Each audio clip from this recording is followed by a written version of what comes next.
Your first store you opened up was in South Central, correct? Yes. How? What was that? What was to that? What was going on? Man, our first store was 4312 Crenshaw Boulevard, right around the corner from Leimert Park. We was fresh off this plane from New York. My man AZ was living in Orange County with his brother, and he told me that I should come out to California to do this clothing thing. So I told him to find us a store, and he said, "Yo, I found a spot." He went right to the hood, and we set up shop, and it's game on since then. That's a tough neighborhood. What was to that? Was there any ever any issues? Yeah, I mean, Mm. we ran into a lot of issues over there actually. Basically, we found out that the LA style, LA dudes wasn't ready for this New York fashion just yet. So we weren't really selling that much clothing, but we had good exposure because it was right there on Crenshaw Boulevard where everybody should drive on Sundays with the low rides and stuff like that. So we were kind of introducing our new style of fashion to the market out here. And back in '89, I went to New York to raise some money to put an ad in Right On magazine, and some gangbangers came in our store and robbed us at gunpoint, took our sewing machines and our samples that we had. So that was a really big turning point for us because we was trying to decide whether we should stay in California or should we pack up ship and go back to New York. And the New York hustle in us made us decide to the better half to stay out here and to make this thing happen. So we just made some adjustments and decided to move out to Hollywood and started making gear out the apartment in Hollywood and doing a mail order from there. Mm. So how did you? When did you first start dealing with the Dogg Pound, Daz, and Krupt and Snoop?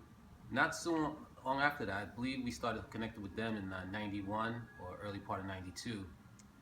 They used to come down to the warehouse in City of Commerce, and I've always wanted to work with them. I got introduced to NWA through my man AZ. New York, we weren't really familiar with the West Coast rap at the time, but when he gave us the CD, we popped it in our cars. We was like, "Yo, this shit is hot." So, we started building a relationship from since then. Mm. So at what point or did you have to ever interact with Tupac and those guys? Oh man, interacting with Tupac and them was real. I mean, my first interactions with Daz and Krupp and Snoop.